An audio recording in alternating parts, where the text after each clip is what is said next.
Olá, seja bem-vindo à aula de teste de seus conhecimentos e resumo também da parte de gerenciamento de tópicos. Então, na aula de hoje, eu gostaria que você fizesse esse teste junto comigo, acessando o Microsoft Learn, esse material de apoio. Lembrando que todas essas aulas que você está acompanhando, se você estiver marcando dentro do Microsoft Learn, é legal que você consegue ter o acesso a certificados e badges que a Microsoft disponibiliza e até mesmo a experiência que a Microsoft dá dentro da ferramenta. Então, a primeira pergunta que a gente vai fazer aqui, vocês façam junto comigo, você criou recentemente um novo bot que será utilizado para ajudar os cenários de atendimento ao cliente. Você tem vários tópicos que foram criados por padrão, mas deseja desabilitar. Quais dos seguintes tipos de tópicos podem ser desativados ou não?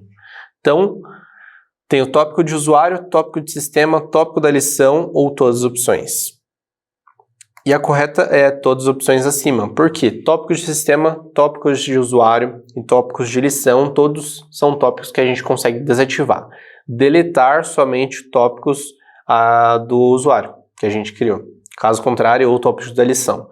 Tópico de sistema, somente desativar. Então, mas a pergunta é só para desabilitar. Você está criando um tópico que fornecerá a previsão do tempo local para um cliente. Que nó de conversa você usaria para iniciar um fluxo do Power Automate para obter detalhes de previsão de um serviço de tempo?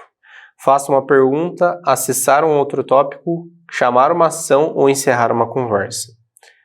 Nesse aqui a gente vai chamar uma ação. Lembrando que a Microsoft está atualizando e você consegue hoje chamar uma ação com base de um serviço e um conector direto do Copilot Studio, mas se você quiser chamar o Power Automate também tem a opção de fazer dentro do nó.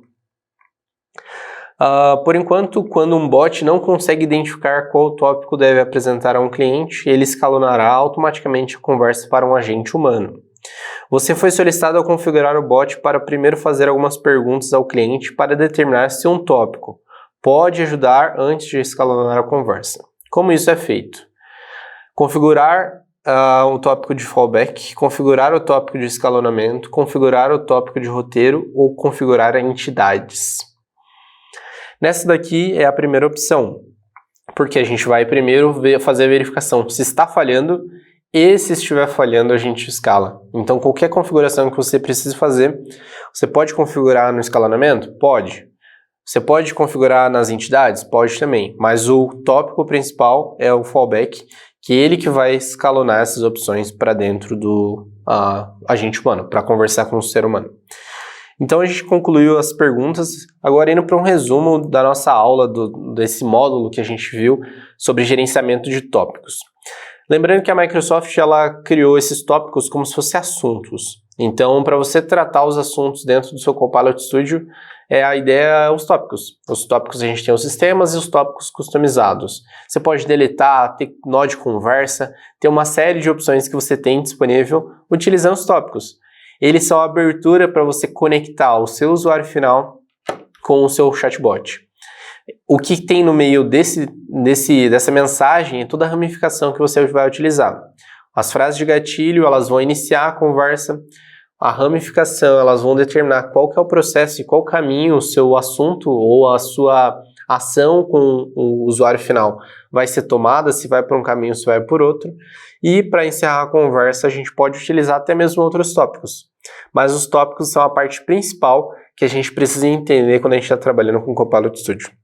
Então, nesse módulo você conseguiu entender como que eles são utilizados, para que eles servem, e até mesmo você entender os tópicos de sistema. Qual o benefício de utilizar eles e utilizar eles a seu favor também. E além de você conseguir entender as opções disponíveis que a gente tem dentro do Copilot Studio. Essa aula a gente entendeu a parte de tópicos e nas próximas aulas a gente vai entender como o Copilot Studio ele pode ser um benefício para a sua empresa ou até mesmo para ser um cliente final, para virar um produto, para virar um projeto e tantas opções utilizando a inteligência artificial. Essa aqui foi mais uma aula de mais um módulo que a gente lançou no Microsoft Learn com os irmãos Somão. Te vejo no próximo módulo.